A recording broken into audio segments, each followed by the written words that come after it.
It was Christmas on the island of Sodor. All the engines were working hard. Thomas and Toby were busy carrying people and parcels up and down the branch line. Everyone was happy. Only the coaches, Annie and Clarabelle, were complaining. It's always the same before Christmas, they groaned. We feel so full, we feel so full. Oh, come on, said Thomas. Where's your festive spirit? Christmas Day is almost here. By the side of the track was a lonely little cottage with a familiar figure waving to them. It's Mrs. Kindly, whistled Thomas. Peep, peep, Happy Christmas. Thomas always felt better for seeing her. Christmas just wouldn't be Christmas without Mrs. Kindly. When work was over, Thomas went to see the other engines. All their coats had been polished. Ha, said Gordon, just look at us.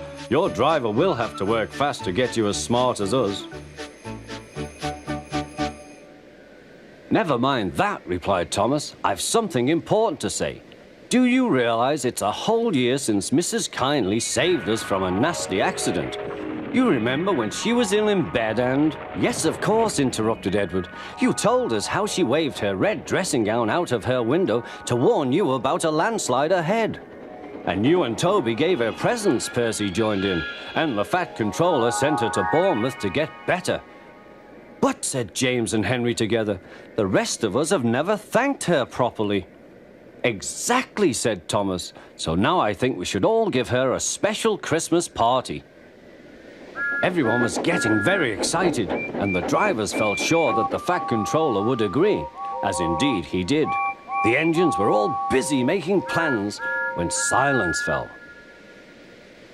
The Fat Controller had bad news.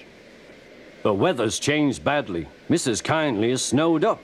Toby says he'll help to rescue her. You must help too, Thomas. There's no party unless you do. Thomas hated snow, but he said bravely, I'll try, sir. We must rescue her. We must. There's a good engine. You and Toby will manage splendidly. Thomas charged the snowdrifts fiercely. Sometimes he swept them aside. Sometimes they stuck fast, and the men had to loosen them.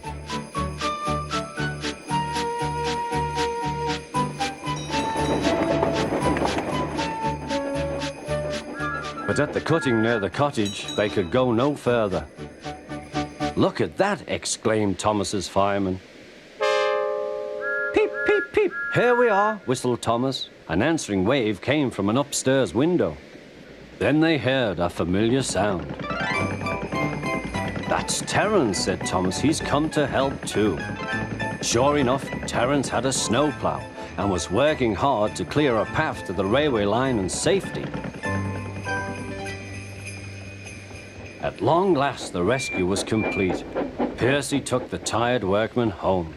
Terence said goodbye to Mrs. Kindly and promised to take care of her cottage as he watched them all set off. The engines made good time. No more snow had fallen, but the yard was dark. Thomas's heart sank. Suddenly, all the lights went on. What a marvelous sight awaited Mrs. Kindly. Well done, said the Fat Controller. I'm really proud of you all. Mrs. Kindly especially thanked the smaller engines. Thomas and Toby are all friends, she said. And now, Percy, you are my friend too. Percy was very pleased. 3 cheers for Mrs. Kindly, he called. Peep, peep, peep, they all whistled. We wish you a Merry Christmas, we wish you a Merry Christmas, we wish you a Merry Christmas and a Happy New Year. Thomas the Tank Engine and his friends thought it was the best Christmas ever, and Mrs. Kindly could think of nowhere she would rather live than here with them on the island of Sodor.